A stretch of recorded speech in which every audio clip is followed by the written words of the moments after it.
If you owe money right now, on a credit card, a medical bill, a car loan, or any other debt, there are rules that protect you from the people trying to collect it. A collector cannot call you before 8 in the morning or after 9 at night. A collector cannot contact your employer to discuss your debt. A collector cannot tell your neighbors what you owe. A collector cannot threaten to have you arrested for an unpaid credit card bill. These protections feel so basic, so obvious that it seems like they must have existed forever. They did not exist before 1978. Before that year, debt collectors in America operated in the legal vacuum. There were no federal limits on when they could call, who they could contact, what they could say, or how far they could go in pursuit of payment. The industry that existed to collect unpaid debts was, by the admission of Congress itself, riddled with abusive, deceptive, and unfair practices that were causing financial ruin, family breakdowns, and job losses for millions of Americans. And 13 states, representing roughly 40 million people, had no debt collection laws at all, meaning that residents of those states had zero legal protection against even the most egregious collector behavior. The story of how that changed involves the explosive growth of consumer credit in post-war America, an industry that discovered it could be more profitable by being more aggressive, and a Congress that waited decades to act even as the evidence of abuse piled up in hearing rooms and mailbags across the country. For most of American history, debt was a personal matter settled between individuals who knew each other within a community where reputation served as both currency and constraint. A farmer who owed money to the local general store settled his account after the harvest. A tradesman who extended credit to a regular customer collected payment through the ongoing business relationship, knowing that both parties would continue to interact for years to come. When debts went unpaid, the creditor's options were limited, personal, and shaped by the social dynamics of small-town life. He could ask for payment directly, refuse further credit, or in extreme cases take the matter to court. But the collection process was embedded in a web of personal relationships and community reputation that imposed informal limits on how aggressively a creditor could pursue a debtor. A merchant who humiliated a customer over an unpaid bill risked his own reputation in a town where everyone knew everyone and where word traveled fast. The formal legal system for handling unpaid debts had a far darker history. The system of debtors' prisons, inherited from English common law and transplanted to the American colonies, allowed creditors to have debtors imprisoned for failure to pay. The debtor was not charged with a crime. No trial by jury was conducted. The creditor simply petitioned a court, and if the court agreed that the debt was legitimate and unpaid, the debtor could be confined until the debt was satisfied. The system was as cruel as it was illogical. A person locked in a cell had no ability to earn the money needed to pay the debt that had landed them there. Debtors' prisons punished poverty with conditions that made poverty permanent. The system persisted in various forms throughout the colonial period and the early republic. Robert Morris, who had helped finance the American Revolution as superintendent of finance, spent 3 years in a debtor's prison in Philadelphia in the late 1790s after his personal investments collapsed. If the man who had bankrolled American independence was not immune from debtor's prison, ordinary citizens had even less protection. Federal law prohibited imprisonment for debt in federal cases starting in 1833, and most states followed with similar prohibitions over the next several decades. By the late 19th century, the legal framework in most of the country treated unpaid debt as a civil matter rather than a criminal one. You could be sued for what you owed. Your wages could potentially be garnished, and your property could be seized through legal process, but you could not be locked up simply for failing to pay a bill. What the law did not address, and what no statute in any state systematically regulated until the 20th century, was the vast gray area of informal collection activity that occurred between the moment a debt went unpaid and the moment a formal legal action was filed.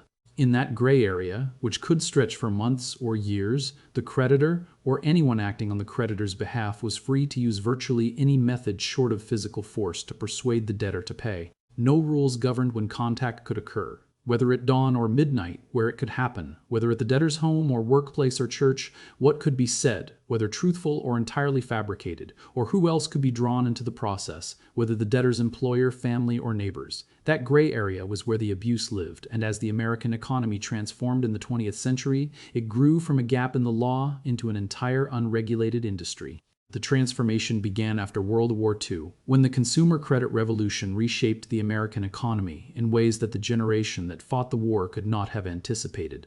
Credit cards, installment loans, home mortgages, auto financing, medical payment plans, and department store charge accounts made it possible for tens of millions of American families to purchase goods and services they could not afford to pay for in a single transaction. Consumer debt, which had been relatively modest before the war and concentrated among higher-income households, became a mass phenomenon that touched every income level, every region, and every demographic in the country. The growth was extraordinary. In 1950, total consumer credit outstanding in the United States was roughly $21 billion. By 1960, it had more than doubled to $56 billion. By 1970, it had nearly tripled again to over $130 billion. Behind those aggregate numbers were tens of millions of individual families carrying balances on credit cards they had not paid off, car loans they were stretching to afford, and medical bills they were paying down in installments. The consumer credit economy was growing faster than wages, and the gap between what Americans owed and what they could comfortably repay was widening with every passing year. As the volume of consumer debt grew, so did the inevitable volume of debt that went unpaid. Missed payments, defaults, and delinquent accounts were a mathematical certainty in any credit system of this size. Credit card companies, hospitals, department stores, auto lenders, and utility companies all faced the same problem: customers who had promised to pay and had stopped paying. The question was what to do about them. Some companies maintained in-house collection departments, staffed by employees who contacted delinquent customers by phone and letter using the company's own name and reputation. These in-house collectors were constrained, at least informally, by the fact that they represented the company directly, and that overly aggressive collection tactics could damage the company's brand and drive away future customers. A department store that harassed its customers into paying their overdue accounts might collect the money, but lose the customer permanently. Other creditors, particularly smaller businesses that could not afford dedicated collection staff, turned to a rapidly growing industry of third-party collection agencies. These agencies purchased delinquent accounts for pennies on the dollar or accepted them on a contingency basis, collecting what they could and keeping a percentage, typically between 25% and 50%, of whatever they recovered. The collection agency had no relationship with the consumer, no brand to protect, and no incentive to preserve a customer relationship that did not exist. Its only goal was to extract payment from someone who had stopped paying, and its only metric of success was how much money it recovered. The economics of the collection agency business created a structural and almost inescapable incentive for aggressive behavior. An agency that recovered 40% of the debts it pursued earned twice as much revenue as one that recovered 20%. Since the agency's compensation was tied directly to collections, every additional dollar extracted from a reluctant debtor went straight to the bottom line. The most effective tool for getting reluctant debtors to pay turned out to be fear, applied in escalating doses until the debtor either paid the bill or broke down under the pressure. Fear of embarrassment, of losing a job, of harassment that would not stop until the bill was paid, and of consequences that the collector described in vivid and often completely fabricated detail. The tactics that emerged in the debt collection industry during the 1960s and 70s would shock anyone who has only experienced the regulated system that exists today.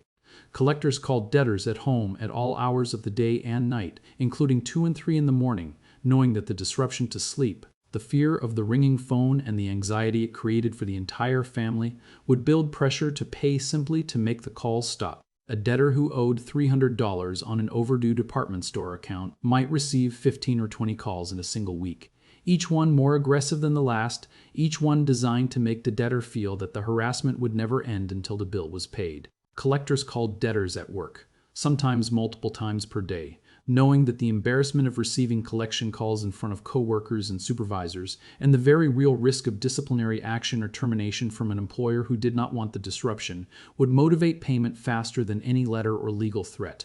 Some collectors went further and contacted the debtor's employer directly, calling the Human Resources Department or the debtor's immediate supervisor to inform them that the employee owed money. The collector would frame the call as a routine inquiry, but the message was unmistakable: your employee is financially irresponsible, and you should know about it. Others broadened the campaign of humiliation to the debtor's entire social circle. Collectors called neighbors, knocking on doors or making phone calls to people who lived on the debtor's street, ostensibly asking for help locating the debtor, but in reality making sure that the debtor's financial troubles became neighborhood knowledge. Family members received similar calls. Parents, siblings, adult children, and in-laws were contacted and told about the unpaid debt, with the implied message that the debtor was a burden and a disgrace. The social pressure of having your community, your family, and your workplace all aware of your financial struggles was devastating, and collectors used it deliberately because it worked. The language used by collectors was deliberately chosen to maximize fear and minimize resistance. Congressional testimony from the period documented collectors using obscene and profane language during phone calls, making explicit threats of physical harm, and telling debtors that they would be arrested and jailed if they did not pay immediately. The threat of arrest was particularly effective and particularly insidious because most consumers did not know that imprisonment for debt had been abolished over a century earlier. When a collector told a debtor who owed $300 on a medical bill that failure to pay would result in arrest and incarceration, the debtor, who was typically already under severe financial stress, poorly informed about the legal system and frightened by the aggressive tone of the call, believed the threat completely. The collector knew the threat was a fabrication. The debtor did not. And the threat worked precisely because the debtor's ignorance of the law made the lie indistinguishable from the truth. The collector's leverage over debtors was not legal authority or judicial process. It was information asymmetry, pure and simple. The collector knew what was legally possible and what was not, and the debtor almost never did. In that gap between what the collector claimed and what the law actually allowed, the entire abusive collection industry operated, extracting payments through fear of consequences that did not exist, could not be imposed, and were illegal even to threaten in the states that had enacted collection regulations. Some collectors used even more creative forms of intimidation. They sent letters designed to look like court documents, complete with official-looking seals and legal terminology, implying that legal action was imminent even when no lawsuit had been filed or was being contemplated.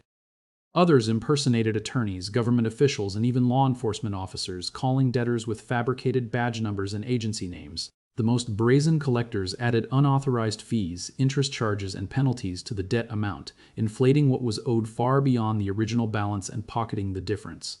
And they continued aggressively pursuing debts that had already been paid in full, that were beyond the statute of limitations, or that the consumer had never actually owed in the first place, knowing that most debtors would pay rather than fight. If you want more stories like this, subscribe. Now let me tell you what Congress found when it finally looked into this. The evidence of abuse was not new by the time Congress acted. Consumer advocates, legal aid organizations, and attorneys who represented low-income clients had been documenting collection abuses for years, filing complaints with state regulators and publishing reports that detailed the scope and severity of the problem. Individual states had begun responding to the evidence with their own debt collection laws. By the mid-1970s, 37 states and the District of Columbia had enacted some form of debt collection regulation. But the protections varied enormously from state to state. Some states prohibited specific practices like late-night calling or workplace contact.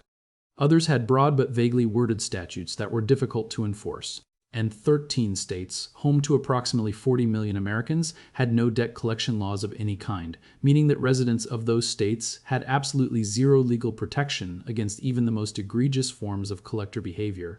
The patchwork of state laws created a situation in which a consumer's rights depended entirely on geography. A debtor in California or New York might have some recourse against a collector who called at midnight or showed up at work. A debtor in a neighboring state with no collection statute had none. Collection agencies that operated across state lines could exploit these inconsistencies, applying their most aggressive tactics in the states with the weakest laws and adjusting their behavior only in jurisdictions where specific practices were prohibited.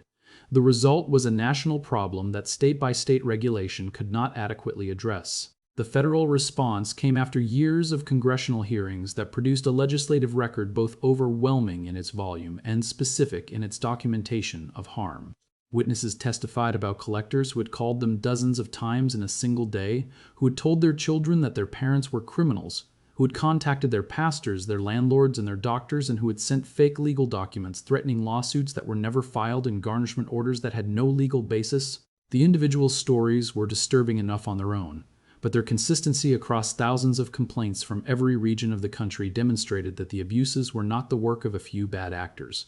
They were the standard operating practices of an industry that had discovered that intimidation was more cost-effective than due process. The Senate report accompanying the bill that would become the Fair Debt Collection Practices Act contained a finding that would be cited in consumer protection cases for decades to come. Congress declared that it had found abundant evidence of the use of abusive, deceptive, and unfair debt collection practices by many debt collectors, and that these practices contribute to the number of personal bankruptcies, to marital instability, to the loss of jobs, and to invasions of individual privacy. The language was measured but damning. Congress was stating for the legislative record that an entire industry was causing measurable harm to the financial stability, the employment, the family lives, and the personal privacy of the American public, and that existing laws were inadequate to stop it. The report also made a point that gave the legislation broader political support than a purely consumer-oriented bill might have received. Congress noted that the reputable collectors in the industry, the agencies that operated professionally and treated debtors with basic dignity, were themselves being harmed by the abusive practices of their less ethical competitors. When the entire industry had a reputation for harassment, consumers became hostile to all collection contacts, even legitimate ones from professional agencies. The FDCPA was framed not only as protection for consumers, but as protection for honest businesses being undercut by competitors who were willing to break every rule of decent behavior to collect a few more dollars. The Fair Debt Collection Practices Act was signed into law in 1977 and took effect on March 20, 1978. The law applied specifically to third-party debt collectors, the collection agencies and attorneys who collected debts on behalf of other companies. It did not apply to original creditors collecting their own debts, a limitation that would be criticized for decades but that reflected a political compromise necessary to get the bill through Congress. The FDCPA established clear and specific rules governing every aspect of the collection process. Collectors could contact debtors only between 8 in the morning and 9 in the evening, local time, and could not contact debtors at their workplace if they had reason to know that the employer prohibited such contact. Discussing the debt with anyone other than the debtor, the debtor's spouse, the debtor's attorney, or a credit reporting agency was explicitly forbidden. The practice of calling neighbors and family members to embarrass the debtor into paying was prohibited. The law banned the use of threats, harassment, and abusive language in all collection communications. Collectors could not threaten arrest, imprisonment, property seizure, or wage garnishment unless they actually had the legal authority and intention to pursue those remedies. Obscene or profane language was prohibited, as was calling repeatedly with the intent to annoy or harass, misrepresenting themselves as attorneys or law enforcement officers, and adding unauthorized charges to the debt balance. The FDCPA also created procedural protections that gave consumers tools to verify what they owed and to stop unwanted contact. Within 5 days of initial contact, collectors were required to send a written validation notice stating the amount of the debt, the name of the creditor, and the consumer's right to dispute the debt. If the consumer disputed the debt in writing within 30 days, the collector was required to cease collection activity until it provided verification. And if the consumer sent a written request telling the collector to stop all communication, the collector was required to comply, with limited exceptions for notifying the consumer of specific legal actions. For the first time in American history, consumers had the right to sue debt collectors who violated the rules. The FDCPA allowed individuals to recover actual damages, statutory damages of up to $1,000 per case, and attorney's fees.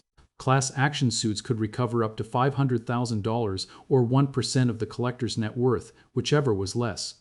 The financial penalties gave the law teeth that previous state regulations had largely lacked. The law was imperfect from the beginning, and its limitations would become more apparent over time as the debt collection industry evolved in ways that Congress had not anticipated. The most significant limitation was structural. Because the FDCPA applied only to third-party collectors and not to original creditors collecting their own debts, companies that chose to handle collections in-house were free to use many of the same tactics that the law prohibited for collection agencies. A bank collecting on its own credit card debt, a hospital collecting on its own medical bills, or an auto lender collecting on its own car loans could legally engage in practices that would have been violations if performed by a collection agency. This loophole, which reflected a political compromise necessary to get the bill through Congress against opposition from the banking and credit industries, meant that a significant portion of all debt collection activity in the country remained entirely unregulated at the federal level. The enforcement structure was also weak from the start. The Federal Trade Commission was given oversight responsibility for the FDCPA, but the FTC was a small agency with an enormous portfolio of consumer protection responsibilities. Debt collection enforcement competed for resources with fraud investigations, antitrust cases, advertising regulation, and dozens of other priorities. The result was inconsistent enforcement that depended heavily on individual FTC commissioners' priorities and available staff. Many violations went unpunished simply because the agency did not have the resources to investigate every complaint. Perhaps the most fundamental weakness was informational. The FDCPA gave consumers substantial rights, including the right to demand that collectors stop contacting them, the right to require written validation of the debt, and the right to sue collectors who violated the rules. But these rights were only valuable to consumers who knew they existed. And for decades after the law's passage, the majority of Americans who were contacted by debt collectors had no idea what their rights were. Collectors who violated the FDCPA often faced no consequences because the people they were mistreating did not know they had the legal tools to fight back. The law existed on paper, but its protective power was limited by the gap between the rights it created and the public's awareness of those rights. It would take over 3 decades for Congress to create a dedicated enforcement body with the resources and the mandate to make the FDCPA's protections real for the millions of Americans who dealt with debt collectors every year.